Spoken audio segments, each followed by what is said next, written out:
Earth Angels! Kamusta? Welcome back to Pinay Angel Tarot. This reading is a love message for no specific sign. This is for anyone na makaka-resonate sa reading na to. General love reading. So, i-take nyo lang yung nag-resonate. Hayaan nyo na yung hindi nag-resonate kasi baka para yon sa iba. So, update ito. Tingnan natin kung ano na ba ang energies sa love life nyo ngayon, guys. So, kumusta kayo? Comment present para alam ko nanonood kayo.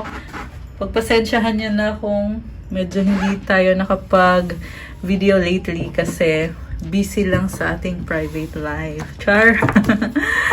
Okay, anyway, so, sa mga nangangailangan po, well, hindi lang naman private life ang pinagkakabisihan ko. In fact, busy din po sa mga private readings. Kaya, yun po yung dahilan.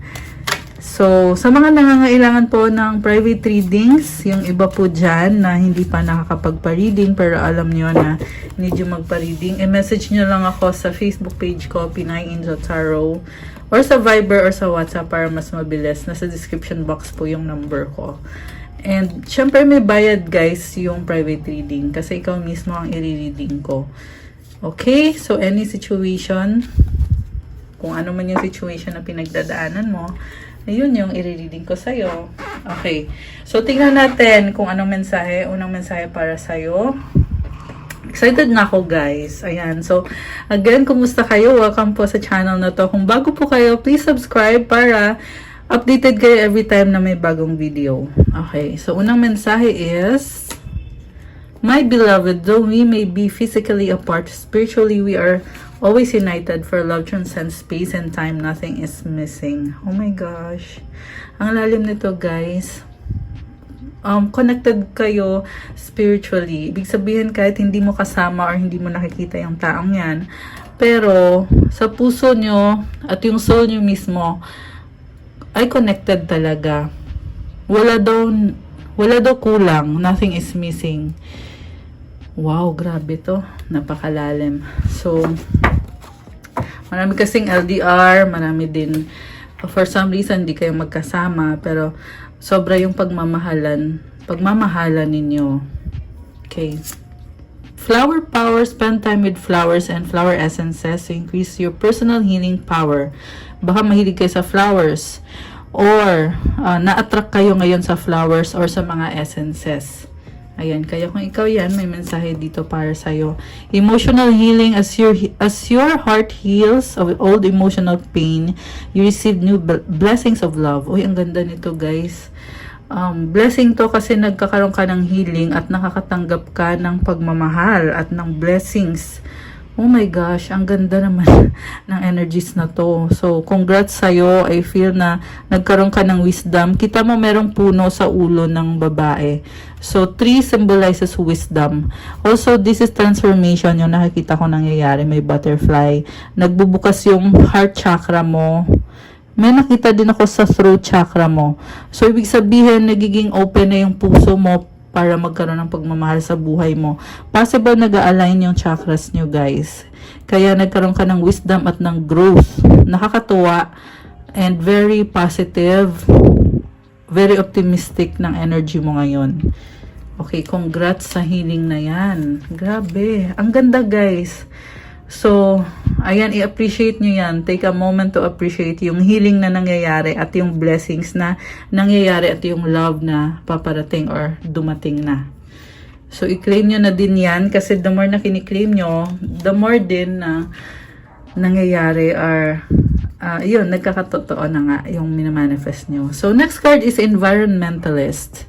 You're an earth angel who was born to protect, nurture, and teach about nature and the animals. Nakakatuwa naman to kasi tayo Earth Angels tayo sa channel na to, diba? So, lumabas dito, Earth Angel ka, oh. Mukhang mahilig kayo sa nature. Or, nagbo-blossom kayo ngayon. Kaya, para kang nature na, kumbaga, nag-bloom ka at, ayun, nag-grow ka. Yung iba mahilig din sa animals. Okay. By the way, it's Libra season. Ayan, kaya happy birthday po sa mga Libra. Happy birthday sa inyo. Comment nyo kailan ang birthday nyo para mabati namin kayo. Next card is author. You have a book inside of you. Mukhang marami kang alam or nagkakaroon ka ng wisdom ngayon. Or nasabi ko na yung kanina merong wisdom, 'di ba? So, meron kang knowledge maliban dyan sa wisdom na yan.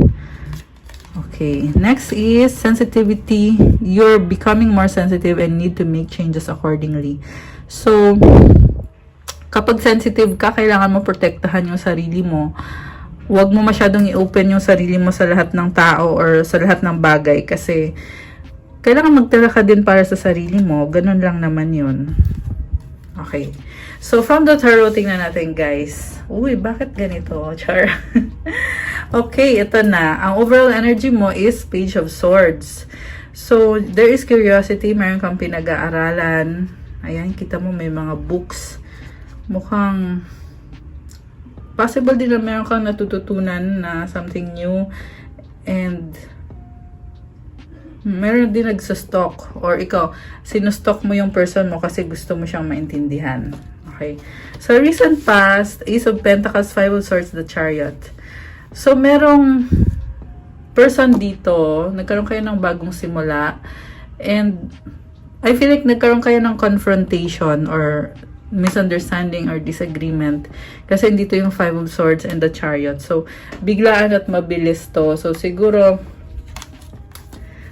iniisip nyo ngayon kung ano nang susunod after ng argument na yan. Kasi nagdala ng malaking pagbabago to yung argument na nangyari. And parang iba yung pakiramdam nyo ngayon.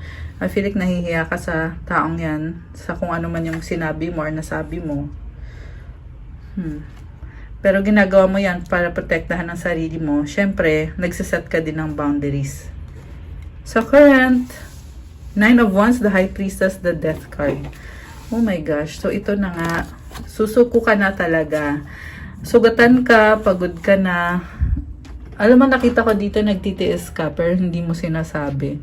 Parang sinisekreto mo, mas pinipili mong manahimik. Kasi dito si High Priestess malakas yung intuition mo. Parang sinasabi dito, alam mo kung anong tama, hindi mo na kailangan magalit or hindi mo na kailangan, alam mo yun, parang hindi ka nagre-react every time na merong nagawa sa'yo na hindi mo nagustuhan or hindi maganda. Tahimik ka na lang Pero, konting-konti na lang, mapuputol na yung pisi. Kumbaga, konti na lang, ayaw mo na talaga. Okay, pero, may gusto ka din sa kanya kaya hindi mo pa gini-give up. Pero sa totoo lang, sobrang nadadown ka na at nahihirapan ka na. Ayan, so hanggang kailan ba ang kaya mong tiisin? May nakita kong maraming books ulit dito. So, andun yung curious ka sa taong yan kasi iniisip mo, ano kayang kahihinatnan or ano kayang mangyayari kung binigyan ko ng chance yung relationship namin or yung connection namin. Okay. So, mamaya i-clarify natin yan. Sa near future, 3 of Wands, 5 of Cups, and 2 of Wands. Nakikita ko dito, guys, parang hindi mo nakikita yung sarili mo na maghihiwalay kayo kasi lagi mo siyang iniisip at malaki yung pangarap mo para sa inyo. Mukhang meron pa kayong plans mag-travel or meron kayong gagawin. Basta meron kayong plans na iniisip mo pag hindi nag-workout to, hindi na matutuloy yung plans nyo kung ano man yung plano nyo na yan. And you are very passionate. Parang kulang talaga pag wala siya. Kaya yan yung iniisip mo na hindi mo kayang humiwalay sa kanya kasi pag nawala siya, you will not be complete. So, i-clarify natin. Comment po sa mga nag-resonate. Ayan. Bakit Page of Swords ang overall energy ng ating viewers? 10 of Swords, the Hierophant, and the Queen of Pentacles. Kasi ayaw mo na. Tapos ka na. Parang, Knight of Cups sa bottom of the deck. Temperance. Palagi mo na lang kasi siyang pinagpapasensyahan at iniintindi. So, may hangganan din yung pagtitiis mo. King of Cups and 9 of Cups. Alam mo, sobrang mahal mo siya and parang na-sense ko dito, hindi niya mabigay sa'yo kung ano yung gusto mo. Kaya ka nagtitiis. So, si King of Cups ka kasi, malalim yung pagmamahal mo sa kanya, very emotional, and also, matalino ka, malakas ang intuition mo, kaya, alam mo kung anong tama para sa'yo, alam mo kung anong pwede at hindi pwede. So, nakita ko din dito, very idealistic ka, mataas ang standards mo, parang gusto mo din namang maging masaya ang buhay mo. Oh, okay. For some of you guys, baliktad siya ito. Ang nakita ko dito is merong nangyaring pagbabago. Kaya parang feeling niya siya yung mataas. Alam mo yon, Hierophant energy. Siya yung dapat nasusunod. Kaso lang, para sa'yo, very codependent siya. Andito kasi si Queen of Pentacles eh. So, iniisip niya na siya yung masusunod at gagawan niya ng paraan kung ano yung maitutulong niya sa'yo. Pero dapat sumunod ka muna. Parang ganon. Eh, ayaw mo namang sumunod kasi hindi ka naman sunod-sunuran. Ayan. So, merong pagbabago dito eh. Yung iba sa inyo guys, parang na-feel nyo na nag-iba yung ugali or naging mayabang itong taong to. Okay, ewan ko kung bakit ganyan yung nakikita kong message. So, ayan, ikaw naman, si Tanga, mahal na mahal mo siya. Parang meron sa inyong give and take. Meron pagmamahalan actually. Yung isa nagbibigay, yung isa tumatanggap, yung isa tumutulong, yung isa nanghihingi ng tulong. Okay, parang ganon yung pakiramdam. So, not necessarily na kailangan mo ng tulong niya. So, pero possible na ganon yung tingin niya sa'yo na kailangan mo ng tulong. Pero sa totoong buhay pala, hindi mo naman talaga kailangan. Kaya ka naiinis. Okay, tingnan natin yung nasa recent past. Bakit? Parang nag-misunderstanding kayo eh. So, 10 of Pentacles, 4 of Wands, the Hanged Man. So, komportable kayo sa isa't isa, pero parang meron dito deadma lang eh. Merong person dito deadma.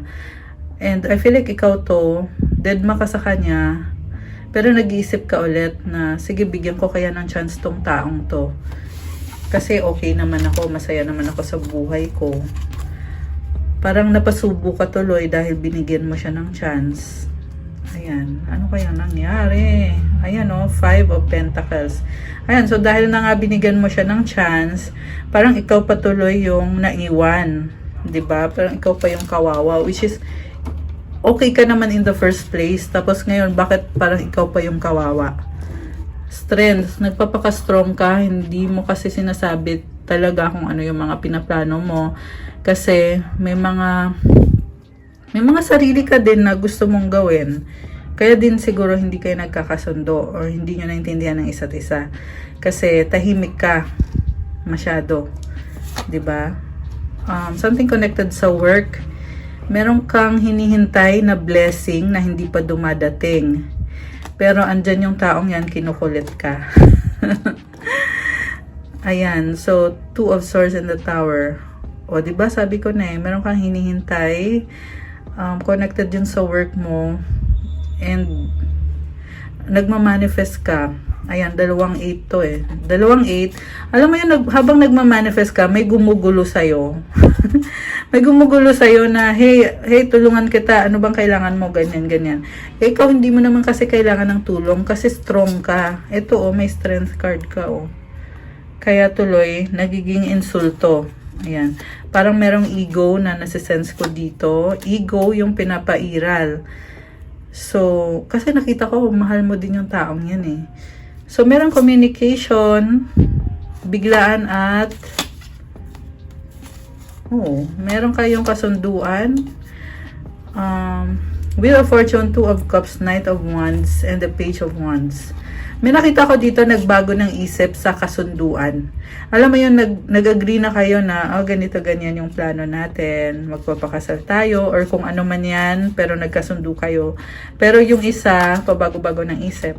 Ayan, ito na siya ngayon, Page of Wands. Magician, and the 6 of Wands. Oh, okay. So, Queen of Swords. Merong naging malamig. Okay. So, Ikaw naman, susuko ka na eh. Tinatransform mo kasi. Ayaw mo kasi maging sunod-sunuran. Bakit ganito yung story natin ngayon? Okay. So, ito ka, death. Possible na ikaw ay Scorpio or meron yan sa chart mo. Or, this can be any sign, pero yun na nga, kailangan mo kasing i-transform. I-transform mo yung sitwasyon para hindi ikaw yung magmukhang kawawa. Okay. So, bakit mo babaguhin? Ito, clarify natin. Page of Swords, Temperance, Knight of Cups. Oh, maganda naman yung intention mo. Nakita ko mabait ka, nag-a-adjust ka, pasensyoso or pasensyosa. Busy-busy ka din sa buhay mo. Kaya parang curious ka sa taong yan, kaya andyan ka para sa kanya. Pero parang nafe-feel mo na hindi nire-respeto yung boundaries mo. Lalo na yung pagiging busy mo. Kasi like I said, may sarili ka ring plano na gusto mong mangyari sa buhay mo. Okay. Ayaw mo yung kinokontrol ka eh. Kaya hindi ka masaya. 4 of Cups. May offer siya sa'yo, pero ayaw mo. Ayaw mo. Ba't kasi hindi respeto yun, I feel like very sensitive ka ngayon, kaya gusto mo na nire-respeto yung boundaries mo. 6 of Cups and 10 of Cups. Naalala mo yung times na sobrang saya yung dalawa. Ngayon nakikita ko parang nagbabago ka ng isip, merong bagong simula. The Sun, masaya. Energy ng bata. So, ayan, ang daming bata, guys. Nakakatuwa naman. So, ayan, siguro may mga children, may mga anak kayo, or may mga bata sa paligid nyo na masaya. And, yan yung pinaka-happiness nyo talaga. Merong family din dito. Possible din na feeling mo, family mo na yung taong yan. Kaya mahirap din sa'yo yung ginagawa mo. Na kailangan mong magalit sa kanya para lang ipaintindi sa kanya na may boundaries ka. So, the Sun. Ayan. Merong bagong simula. Okay. Anong outcome dito? Oh my gosh, Death card ulit, Ace of Wands, and 5 of Swords ulit. And then the Devil. Okay, so yung outcome is very stressful na pagbabago, pero gusto mo yan. Kaya wala kang pakialam. Niisip mo, masistress ako nito, pero kailangan kong gawin to. Kailangan kong baguhin ng mga bagay-bagay para matanggal na tong mabigat na nararamdaman ko. The Devil, 7 of Pentacles, 7 of Wands. So, ito, hindi ka gumagalaw agad kasi mas pinipili mong manahimik eh. Parang imbisin nyo, pinutol nyo yung communication. Yung iba naman, di maka-decide kung magsistay ba or aalis.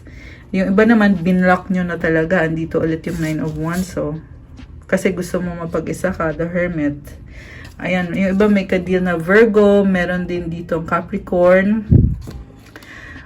Scorpio. Malakas din ng water sign, Capricorn, Taurus, Virgo. Malakas din ng Leo, Cancer, air sign, Gemini, Libra, Aquarius. Although this can be any sign. Okay. So, nakakaloka naman to. May nakita kong iba block or binlock.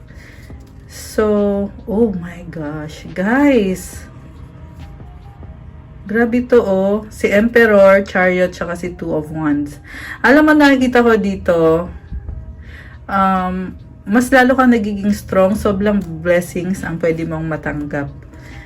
Ayan, Emperor ka kasi tsaka Chariot. Yung iba merong car. Ayan, siguro minamanifest nyo bumili ng car. Ewan ko lang. Ayan, Chariot. Ganda pa ng card natin, guys. So, possible din naman na ito yung person mo at ilalaban niya yung relasyon nyo or yung connection yung dalawa. Ayan, hindi kanya tatantanan, girl. Gusto kanya talaga. Girl or boy. Pero, sorpresa yung nakikita ko dito. High Priestess, Ace of Cups. Bagong simula, the world, ending sa new beginnings. Ayan, merong pag-travel. Merong bagong simula. Alam mo sa nakikita ko, hindi pa magtatapos yung connection nyo. Pero parang nahihiya kayo, Page of Pentacles. Ayan. May nakita ko dito ang person na gusto mag-offer sa'yo. Ano bang offer niya? Sobrang mahal ka ng taong yan. Kita nyo, lumipad yung card at nag-flip. So, ito ay 8 of Cups, pero naka-reverse siya. So, alam mo, nakita ko dito, eventually lalabas ka sa shell mo, haharapin mo yung taong yan, at I feel like pipiliin mo din siya. Reverse kasi itong lumabas eh. Diba? Kita niyo naman kanina lumipad. Okay.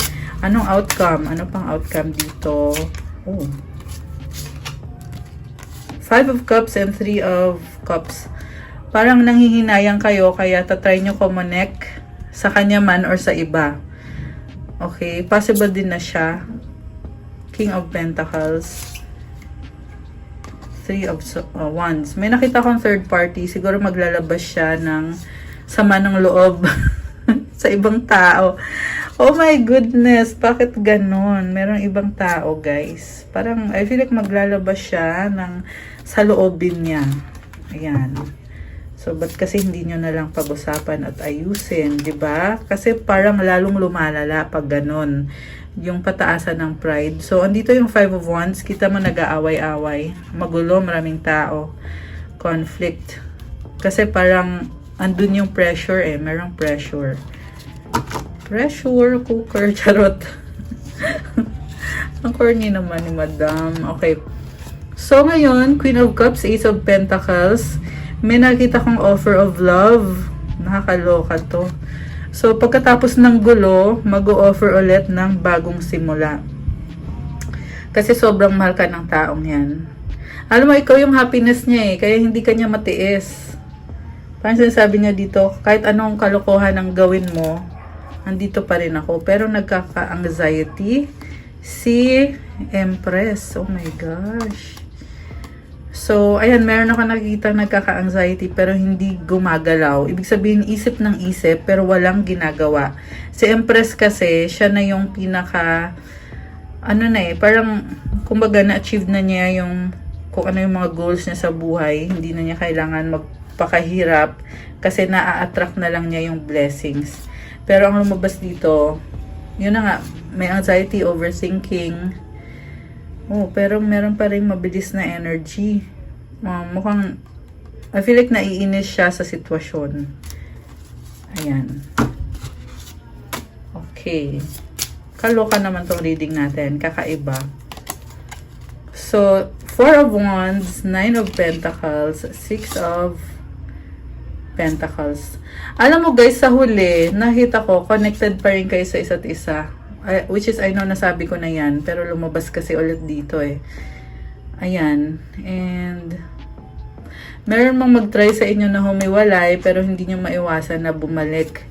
At, tatry nyo naman na mag-isip na ng positive para sa connection nyo.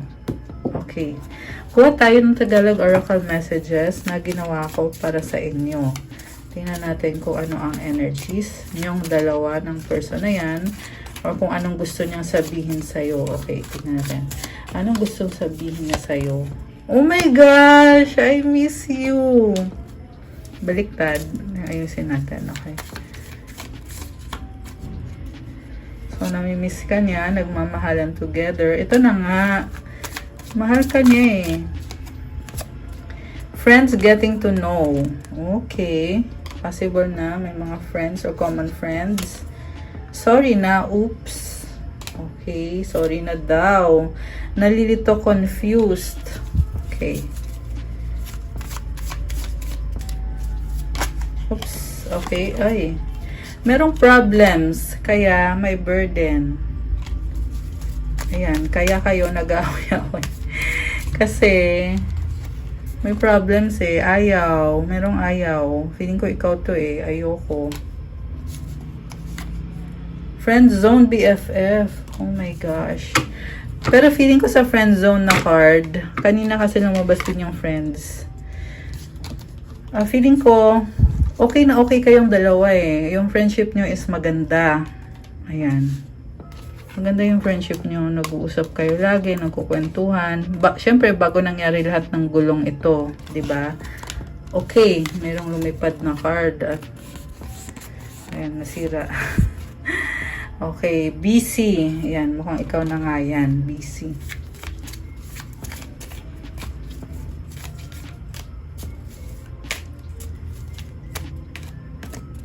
Yes, yes, yes! Oh my goodness. I love this.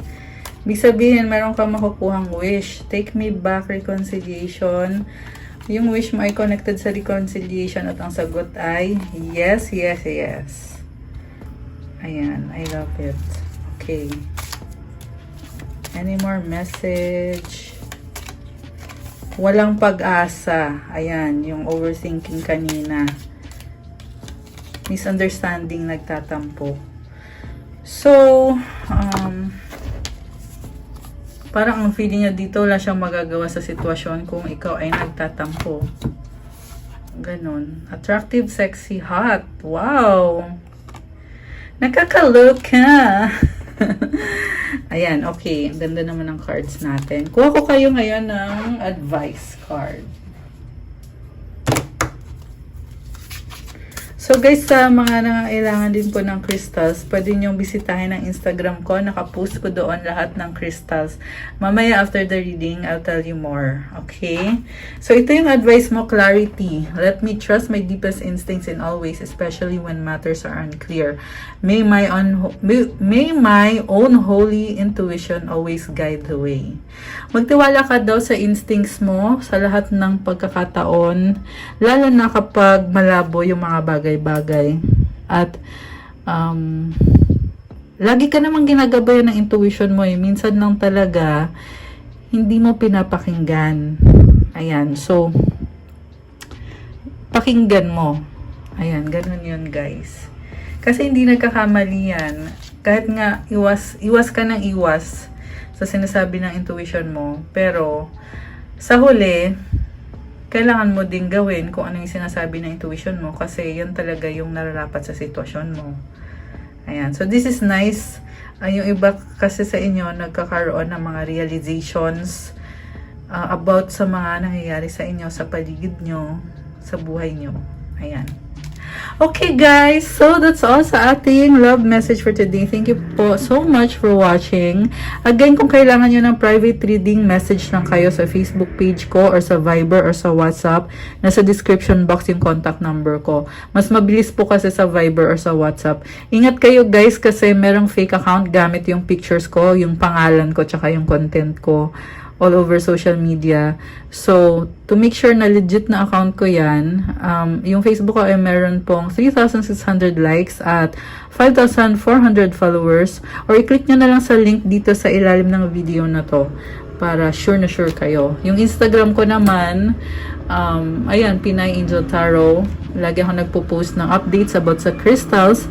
And message nyo ako kung kailangan nyo ng crystals to attract love, to attract money, protection against evil eye, sa mga inggit, sa mga kung ano-ano, and also syempre meron for good health, prosperity, abundance, and marami pa pong iba. So bisitahin nyo na lang para matingnan nyo kasi nakapost na din sa Instagram ko kung para saan yung bracelets na yon or kung ano yung benefits na mabibigay sa'yo, kaya tingnan nyo na lang doon. And, ano pa, yun lang. Paki-like po ng video, guys. Ayan, nag-loading ako. I-like itong video na to. Kung bago po kayo, welcome sa channel na to. So, marami akong bagong stuff sa crystals. Meron tayong, kagaya nitong suot kong Madeira Citrina Faceted na sobrang ganda. Ayan, napakaganda guys. So, message lang kayo sa mga, marami kasi nagtatanong about citrine eh. So, ito pinapakita ko sa inyo ngayon. Kasi bestseller ko siya. Kaya, I'm so glad na meron tayong ganitong quality. Kasi ibang quality naman to sa mga citrine na pinopost ko sa Instagram ko. So, this one is sobrang ganda. Super high quality siya. Faceted. Ayan. And, of course, all my crystals are may blessing yan. Safe yan sa inyo gamitin. Reminder lang na huwag kayong basta-basta bumibili ng crystals kung saan-saan kasi hindi nyo alam kung anong nilalagay dyan. Okay? Pero sa akin, safe na safe kayo. Ang nilalagay is prayer and divine light. At may specific na intention para sa'yo lang, bawal siyang gamitin for bad intentions kasi pag ginamit mo sa bad intentions, hindi rin yan gagana. Okay? So, ganun din sa tarot reading, all for good intentions tayo. Ayan. So, thank you guys! I'll see you again on the next reading. Again, like this video. Enjoy your day. I'll see you again soon. God bless po sa lahat. Bye!